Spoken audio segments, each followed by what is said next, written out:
오늘은 요한복음 10장 11절에서 21절 말씀 중심으로 선한 목자는 목숨을 내어주신 사랑이라고 하는 제목의 말씀으로 함께 은혜를 나누려고 합니다.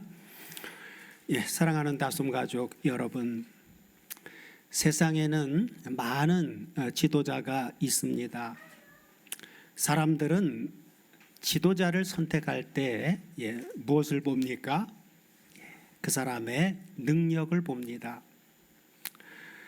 힘이 있는가 또는 지혜가 있는가, 그리고 나를 보호해 줄 수 있는가 하는 것을 봅니다. 그러나 성경은 전혀 다른 질문을 하고 있습니다. 어떤 질문을 하고 있을까요? 그가 너를 위해 목숨을 내어줄 수 있는가? 라고 하는 것입니다. 오늘 예수님은 자기 자신을 이렇게 계시해 주십니다. 나는 누구라고요? 선한 목자다. 이 말씀은 단순한 비유가 아닙니다. 이것은 예수님이 자기 자신이 누구신지 밝히신 바로 자기 자신의 계시입니다. 요한복음은 예수님은 요한복음에서 여러 번 나는 어떤 존재다 라고 말씀하셨죠. 대표적으로 우리가 7개를 이제 앞서도 얘기했는데, 오늘 요한복음 이제 앞에서 우리가 나눈 것을 생각해 보면 요한복음 6장 12절에서 예수님은 오병이어를 행하신 후에 뭐라고 말씀하셨어요? 나는 생명의 떡이다. 그리고 요한복음 8장 간음한 여인과의 사건 이후 주님은 너는 다시는 죄를 짓지 말라라고 하면서 나는 세상의 빛이다 라고 말씀하셨죠. 그리고 10장 우리가 지난주 나눈 본문에서 10장 7절에서 주님은 뭐라고요? 나는 양의 문이다. 그리고 이어지는 오늘 본문에서는 주님은 나는 선한 목자다 하고 말씀하십니다. 이 선언 속에는 하나님의 구속 역사에 깊은 의미가 들어 있습니다. 다 같이 본문 11절을 보시면 다 같이 한번 봉독해 보겠습니다. 나는 선한 목자라. 선한 목자는 양들을 위하여 목숨을 버리거니와 하고 말씀해 주고 있지요. 자, 선한 목자는 어떤 존재라고요? 양들을 위해서 목숨을 버리는 존재다. 여기서 선한 목자 할 때 선한이라고 하는 단어는 원문을 보면 헬라어 칼로스입니다. 칼로스. 이 단어는 단순히 도덕적으로 착하다라고 하는 의미만 있는 것이 아닙니다.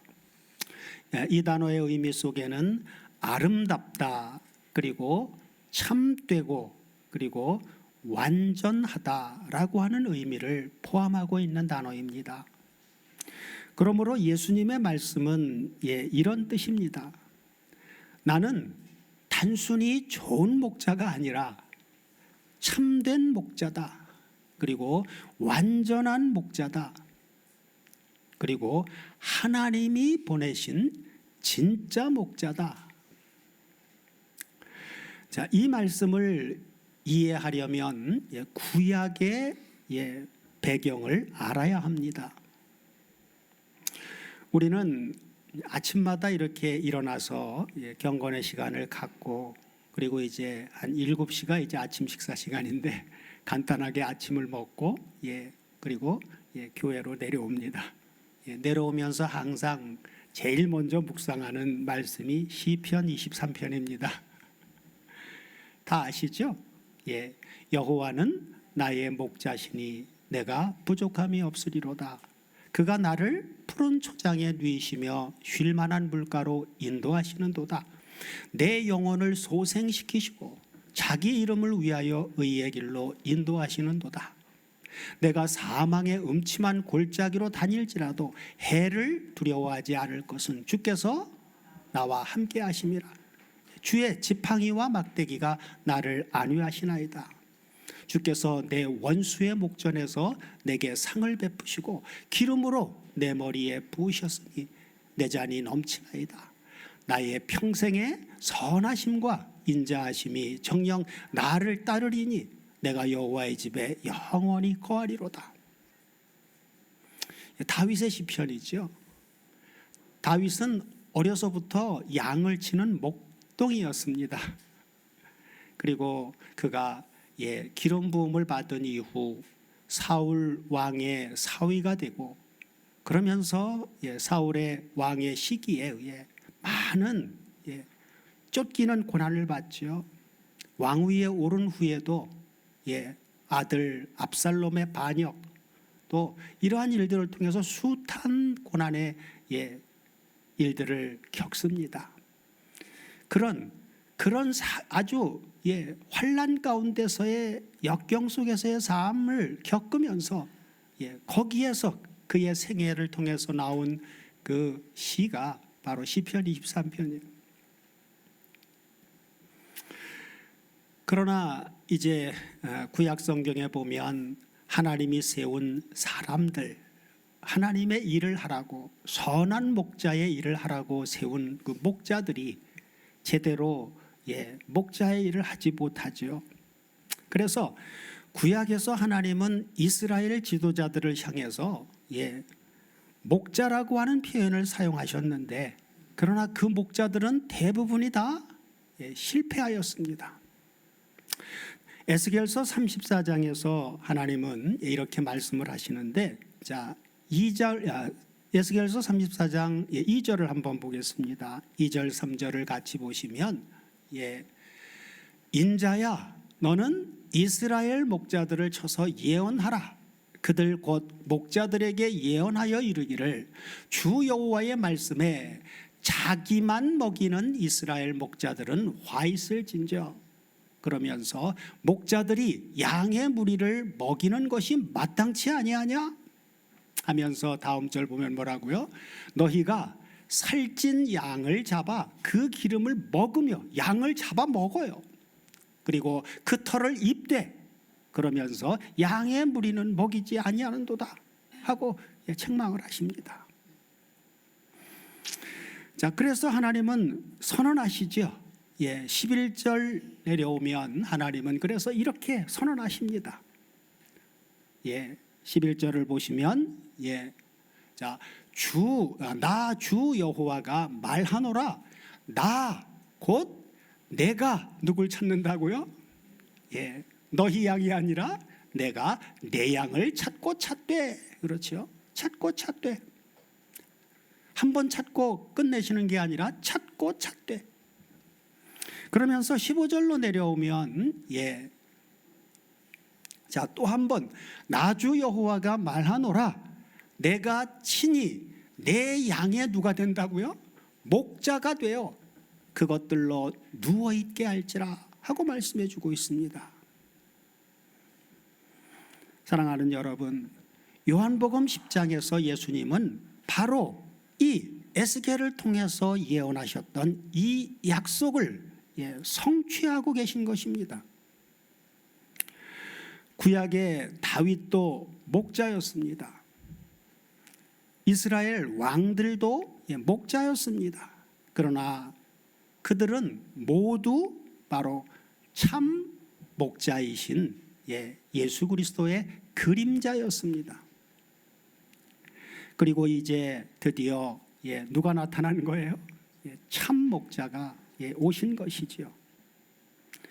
그런데 놀라운 사실이 있습니다. 이 목자는 양들을 위해 양들을 잡아먹는 목자가 아니라 양들을 위해 죽는 목자입니다. 세상 나라에서는 양이 목자를 위해서 죽습니다. 그러나 하나님 나라에서는 목자가 양들을 위해서 죽습니다. 이것이 바로 복음입니다. 자, 삭군과 목자의 차이는 무엇입니까? 무엇이 삭군과 목자의 차이예요? 우리는 지난날 많은 말씀을 먹이는 목자라고 하는 사람들을 여러분 신앙생활을 보면 거쳐왔어요. 그죠? 뒤돌아보면 있을 거예요. 그죠? 자, 오늘 본문 12절을 보시면 삭군과 목자의 차이를 주님은 이렇게 말씀해 주고 있습니다. 자, 삭군은 목자도 아니요. 그리고 양도 누구 양이 아니에요? 양도 제 양이 아니에요. 내 양처럼 생각하지 않습니다. 그러면서 뭐라고요? 이리가 오는 것을 보면 양을 버리고 달아나나니 이리가 양을 늑탈하고 또 해치느니라 하고 말씀해 주고 있죠. 그러면서 13절 이어서 보면 뭐라고요? 달아나는 이유가 뭐라고요? 달아나는 것은 저가 삭군인 까닭에 양을 돌아보지 아니함이나. 그렇죠? 하고 말씀해 주고 있죠. 여기에서 중요한 표현이 있습니다. 그것은 삭군은 목자도 아니고 그리고 양도 제 양이 아니라 하는 것이지요. 자, 여기에서 양도 제 양이 라고 하는 부분을 양도 제 양이 아니라 할 때 양도 제 양이라고 하는 부분을 원문을 통해서 보면 헬라어로 타 프로바타 이디아입니다. 타 프로바타 이디아. 직역하면 자기 자신의 양들입니다. 자기 자신의 양들. 목자는 양들을 자기 것으로 압니다. 그래서 양들을 위해 도망가지 않습니다. 그러나 삭군은 다릅니다. 삭군은 뭐 때문에 일해요? 돈 때문에 일합니다. 양이 목적이 아니라 누가 목적인 거예요? 자기가 목적인 것입니다. 자기를 위해서. 그래서 위험이 오면 결국 양들을 버립니다. 사랑하는 여러분, 예수님은 단순히 종교 지도자들을 비판하는 것이 아닙니다. 예수님은 말씀하십니다. 뭐라고요? 나는 삭군이 아니다. 그리고 그 증거는 무엇입니까? 예수님이 자기 자신이 삭군이 아니다라고 하는 증거는 바로 뭐예요? 양들을 위해 목숨을 버리는 것. 이건 한 단어로 말하면 바로 십자가입니다. 십자가. 삭군은 위험이 오면 도망갑니다. 그러나 예수님은 어디를 향해서 계속 가십니까? 양들을 위해 목숨을 버리시기 위해 십자가를 향해서 계속 가고 있습니다. 사복음서는 태어나면서 그분이 성장해서 공생애를 들어가면서 그분이 가는 길은 양들을 위해서 죽기 위해 지금 십자가를 향해서 계속 가고 있는 것입니다.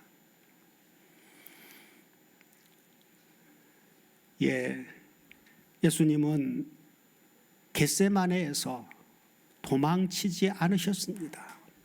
그리고 골고다에서도 예수님은 내려오지 않으셨습니다. 왜냐하면 그분은 삭군이 아니라 누구이기 때문에요? 목자이기 때문입니다. 자, 이어서 본문 14절 15절에서 예수님은 이렇게 말씀하십니다. 다시 한번 나는 선한 목자라.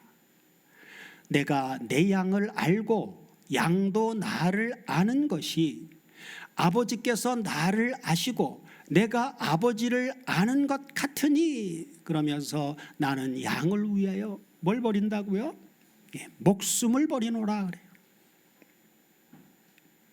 자, 여기서 내가 내 양을 알고 그리고 양도 나를 아는 것이에서 여기에 안다라고 하는 단어, 우리가 가끔 강조하는 바로 헬라어 기노스코입니다.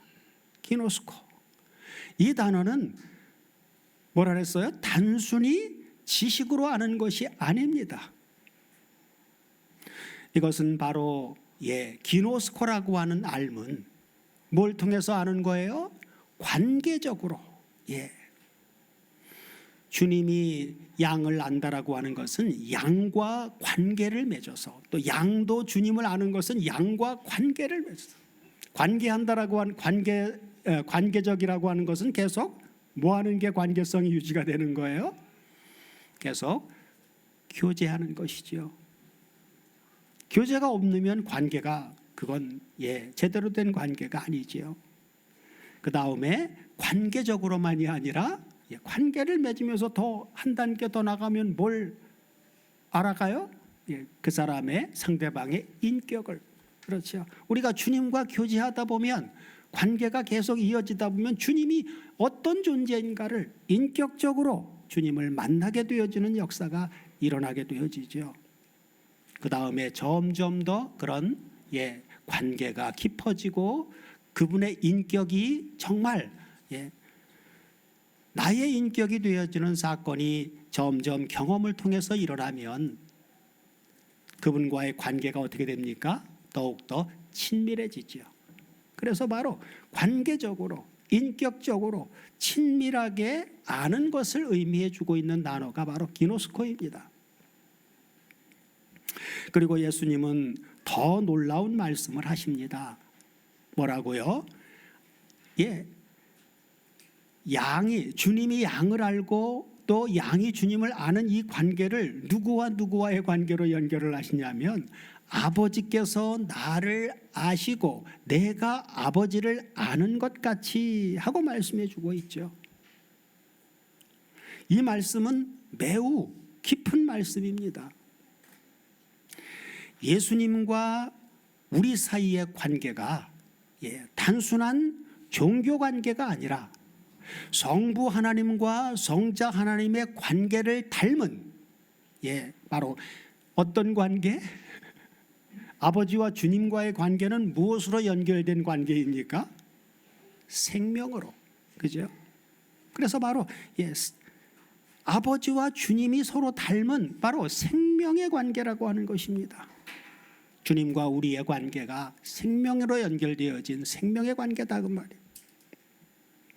자, 여기서 우리는 요한복음 전체의 핵심을 보게 됩니다.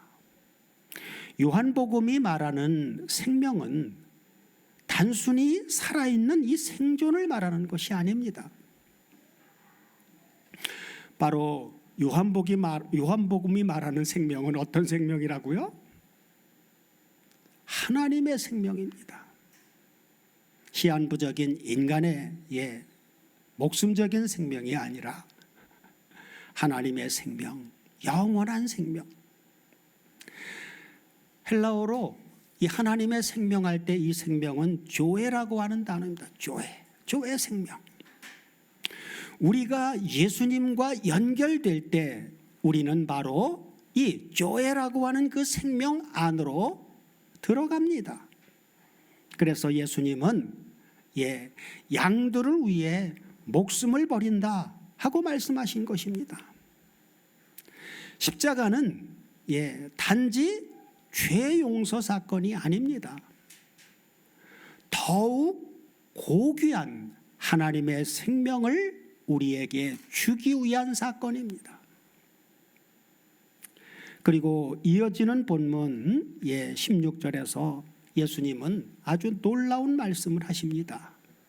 다 같이 한번 보시면 또 우리에 들지 아니한 다른 양들이 내게 있어 내가 인도하여야 할 터이니 저희도 내 음성을 듣고 한 무리가 되어 한 목자에게 있으리라 하고 말씀하십니다. 자, 여기 전반부에 뭐라고요? 또 이 우리에 들지 아니한 다른 양들이 내게 있어 하고 말씀하셨는데, 이건 누굴 말씀해 주고 있는 겁니까? 예, 이 말씀은 바로 이방인들을 가리키는 것입니다. 당시 유대인들은 자신들만이 하나님의 백성이라고 생각했습니다. 그러나 예수님은 다른 양들도 내게 있다 하고 말씀하십니다. 그리고 말씀하시는 게 또 어떤 말씀을 하십니까? 저희도 뭐라고요? 후반부에 보면 저희도 내 음성을 듣고 한 무리가 되어 한 목자에게 있으리라 하고 말씀해 주고 있죠. 이것은 바로 새 언약의 시대에 이방인들로 형성되어질 교회를 말씀해 주고 있습니다. 십자가는 단지 개인 구원의 사건이 아닙니다. 십자가는 하나의 새 백성을 만드는 사건입니다. 구약의 옛 언약의 백성이 아니라 새 언약 가운데에 하늘과 땅이 통일된, 그죠? 유대인과 이방인이 통일된 그런 하나의 새 백성을 만드는 사건입니다. 자, 유대인과 이방인을 하나로 묶어 하나의 양떼를 만드시는 것이죠. 자, 유대인과 이방인을 하나의 양떼로 만드시기 위해서 예수님께서 하실 것은 바로 무엇입니까? 유대인과 이방인을 하나의 양떼로 만들기 위해서 예수님은 무엇을 하십니까? 그래서 본문 17절 18절을 보면 이렇게 분명하게 말씀해 주고 있죠. 자, 아버지께서 나를 사랑하시는 것은 내가 다시 목숨을 얻기 위해서 목숨을 버린다 그래요. 목숨을 버리는 이유가 다시 목숨을 얻기 위해서. 그러면서 뭐라고요? 이를 내게서 빼앗는 자가 있는 것이 아니라 내가 스스로 버리노라 그래요. 그러면서 나는 목숨을 버릴 권세도 있고 다시 얻을 권세도 있으니 이 계명은 내 아버지에게서 받았노라 하시니라 하고 말씀합니다. 여기 내가 다시 목숨을 얻기 위해서 목숨을 버림이라 해서 이 목숨은 원문을 보면 헬라어로 우리가 잘 알고 있는 대로 푸시케입니다. 푸시케는 생명, 목숨, 곧 자기 자신 전체를 의미합니다. 어느 일부분만을 말하지를 않아요. 예수님은 이어서 뭐라고요? 내가 목숨을 버린다 하고 말씀하십니다. 그리고 더 놀라운 말씀은 이를 내게서 빼앗는 자가 있는 것이 아니라 뭐라고요? 내가 스스로 버리노라. 2000년 전 십자가 사건을 우리가 겉으로만 보면 사람들이 예수님을 죽이죠. 그러니까 죽임을 당한 것 같은 그런 뉘앙스가 크지만 주님은 내가 스스로 버린다고 말씀을 하시죠. 그래서 십자가는 사람들이 예수님을 죽인 사건이 아닙니다. 십자가는 예수님이 스스로 목숨을 내어주신 사건이라고 하는 것입니다. 창조자가 인간이 죽으려고 하는 그걸 못 막겠습니까? 아니에요. 자, 그리고 예수님은 나는 버릴 권세도 있고 다시 얻을 권세도 있다 하고 말씀하십니다.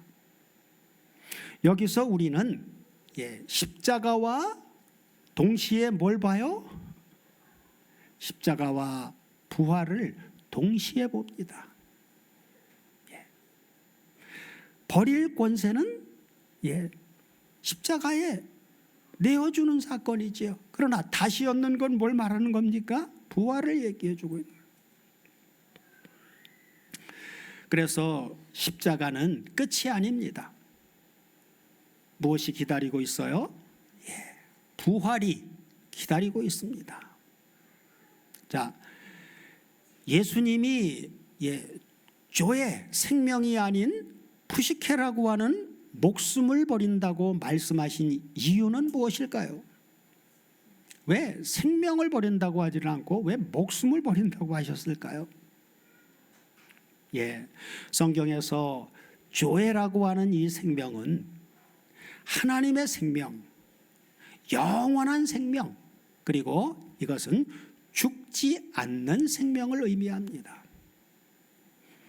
예수님은 요한복음 5장 26절에서 이렇게 말씀하셨습니다. 요한복음 5장 26절을 다 같이 보시면 아버지께서 자기 속에 생명이 있음같이 아들에게도 생명을 주어 그 속에 있게 하셨고, 그렇죠? 여기에 생명이 바로 조회입니다. 그래서 이 조회 생명은 아버지 속에 있는 생명이기 때문에 이건 죽을 수 없는 생명이에요. 따라서 예수님이 십자가에서 죽으신 것은 하나님의 생명이 사라진 것이 아닙니다. 왜? 그 생명은 죽는 게 아니니까. 성육신하신 하나님의 아들이 인간 본성을 통해서 죽음이라고 하는 것을 경험하신 사건입니다. 즉 십자가는 하나님의 생명이 죽은 사건이 아니라 인간의 목숨이 내어 놓아진 사건입니다.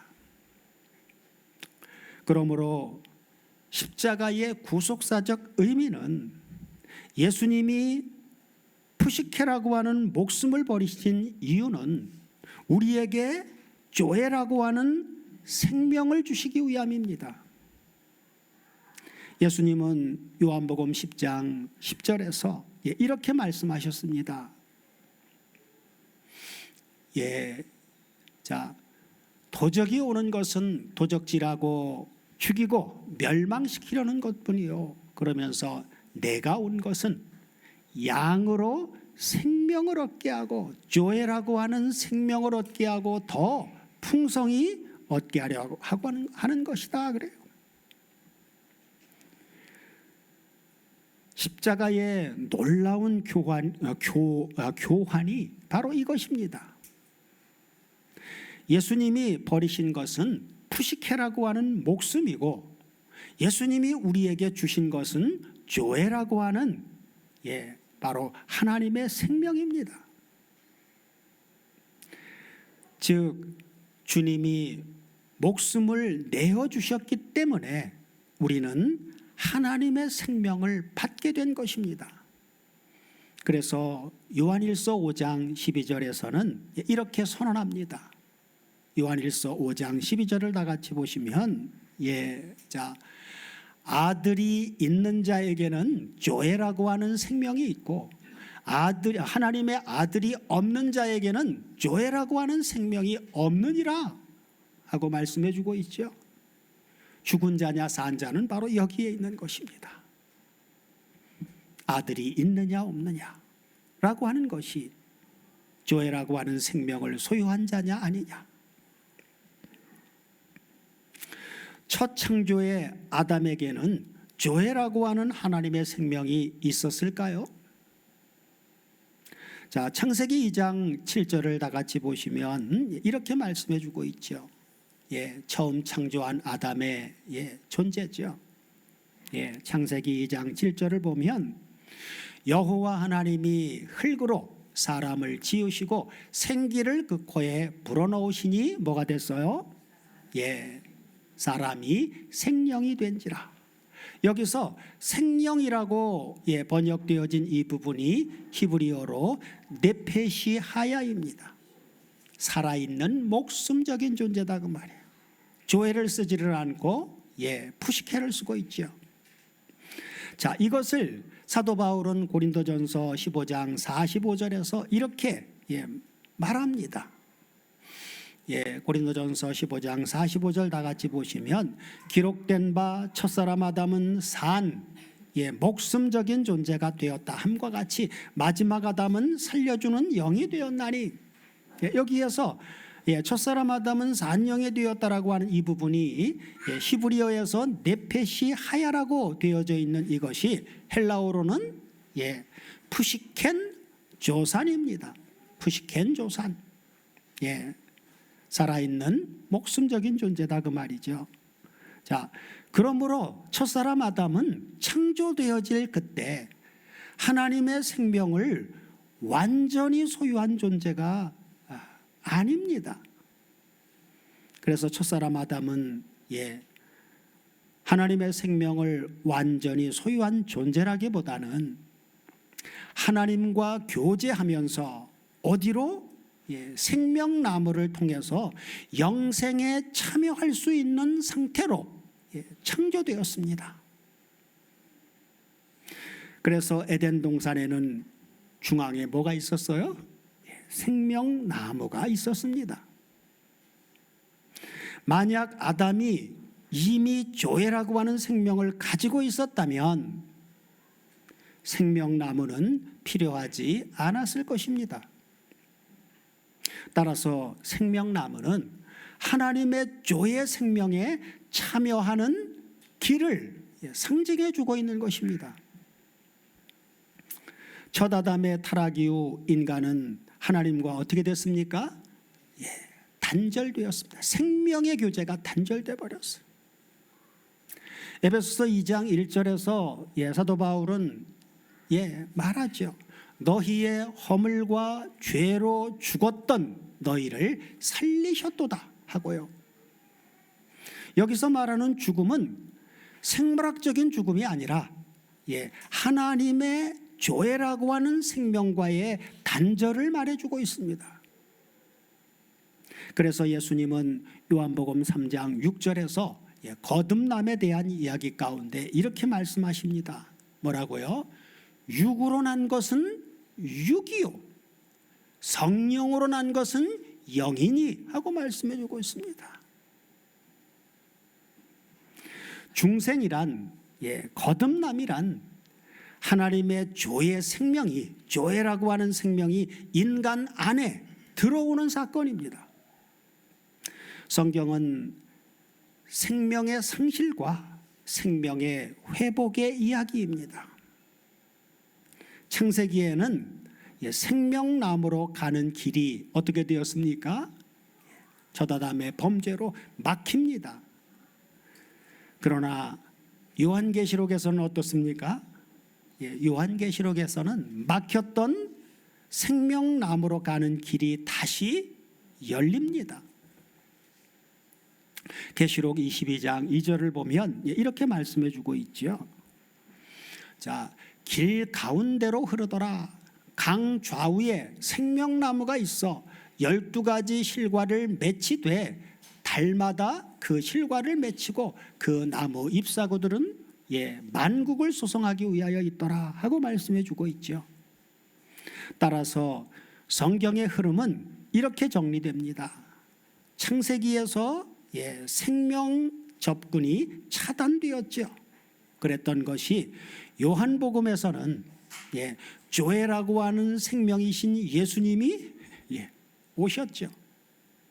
그리고 계시록에서는 생명 완성이 성취되어집니다. 결론적으로 예수님은 조회라고 하는 생명을 버리신 것이 아니라 푸시케라고 하는 목숨을 버리셨습니다. 그리고 그 결과는 우리에게 조회라고 하는 하나님의 생명을 넘겨주게 되어진 것이죠. 그래서 십자가는 조회라고 하는 생명이 죽은 사건이 아니라 생명이 우리에게 열리게 된 사건입니다. 자, 끝으로 주님의 십자가 복음을 들은 유대인들의 반응은 어떻게 나타납니까? 본문 19절 이하를 다 같이 보시면 이 말씀을 인하여 유대인 중에 다시 분쟁이 일어나니 그 중에 많은 사람이 말하되 저가 귀신 들려 미쳤거늘 어찌하여 그 말을 듣느냐 하며, 혹은 말하되 이 말은 귀신 들린 자의 말이 아니라 귀신이 소경의 눈을 뜨게 할 수 있느냐 하더라 하고, 예수님의 말씀을 들은 사람들은 둘로 나뉩니다.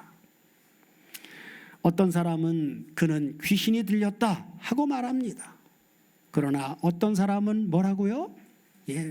이 말은 귀신 들린 자의 말이 아니다 하고 말합니다. 이처럼 복음은 언제나 사람을 나눕니다. 예수님은 중립적인 존재가 아닙니다. 예수님은 항상 결단을 요구하십니다.